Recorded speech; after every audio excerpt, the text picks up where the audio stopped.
Israel और Hezbollah के बीच युद्ध विराम होने के बाद ऐसी उम्मीद जगी थी कि मिडिल ईस्ट में आने वाले वक्त में शांति बहाल हो सकती है, लेकिन मौजूदा हालातों को देखकर ऐसा लगता है कि मिडिल ईस्ट की आग अब और ज्यादा भड़क चुकी है, जो गाजा, लेबनान होते हुए अब सीरिया तक पहुंच चुकी है। जी हाँ, हम बात कर रहे हैं सीरिया में छिड़े गृह युद्ध की, जिसकी वजह से मौजूदा राष्ट्रपति बशर अल असद की कुर्सी खतरे में है। दरअसल विद्रोही गुट के लड़ाकों ने सीरिया के अलेप्पो पर कब्जा कर लिया है और वो तेजी से दमिश्क की तरफ बढ़ रहे हैं। और इस पूरे विद्रोह के पीछे सीरिया के हयात तहरीर अल शाम यानी HTS संगठन का हाथ है। लेकिन अब सीरिया के एक अखबार ने दावा किया है कि इदलिब में HTS के हेडक्वार्टर पर हमले में HTS के मुखिया अबू मोहम्मद अल जुलानी की मौत हो गई है, लेकिन अभी तक जुलानी की मौत की पुष्टि नहीं हो पाई। और इस सब के बीच अब सीरिया में क्या होने वाला है ये किसी को नहीं पता।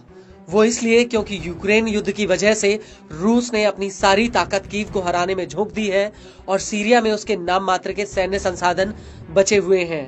वहीं दूसरी तरफ इजराइल ने ईरान के कई सैन्य कमांडरों को मार गिराया है, जिसकी वजह से उसकी हालत सीरिया में कुछ ज्यादा अच्छी नहीं है।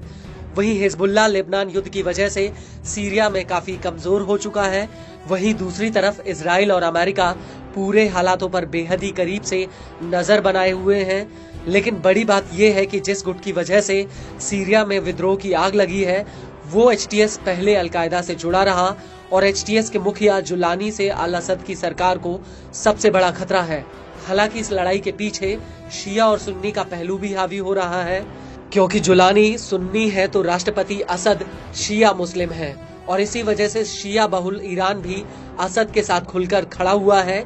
मौजूदा समय में HTS ने सीरिया के इदलिब, अलेप्पो और हमा के कई गांवों पर कब्जा कर लिया है। HTS का मुखिया और कमांडर अबू मोहम्मद अल जुलानी है। हालांकि जुलानी की मौत को लेकर अभी कोई ठोस जानकारी सामने नहीं आई है, लेकिन वो जुलानी ही है जिसने एक ही झटके में रूस, ईरान और इराकी सेना को बैकफुट पर ला दिया है। ऐसे में बड़ा सवाल उठता है कि आखिर जुलानी कौन है।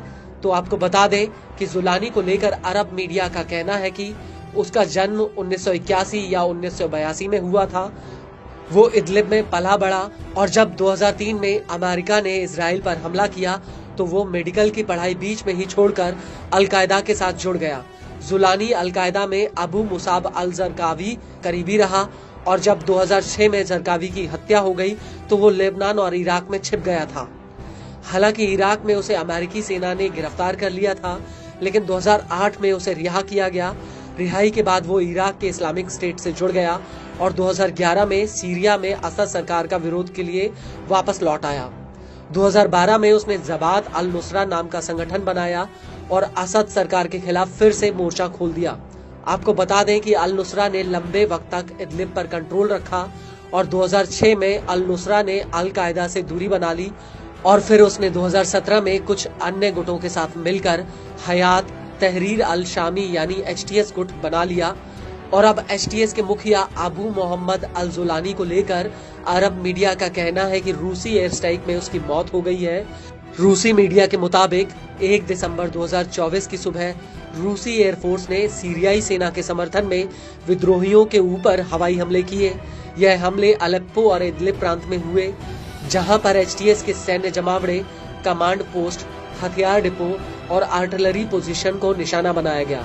अरब मीडिया के मुताबिक इन हमलों में जुलानी की मौत हो गई है और जुलानी की मौत के बाद सीरिया में आगे क्या होगा इसको लेकर कुछ कहा नहीं जा सकता, क्योंकि वो जुलानी ही है जो इतने वर्षों से असद सरकार के खिलाफ मोर्चा खोले हुए है।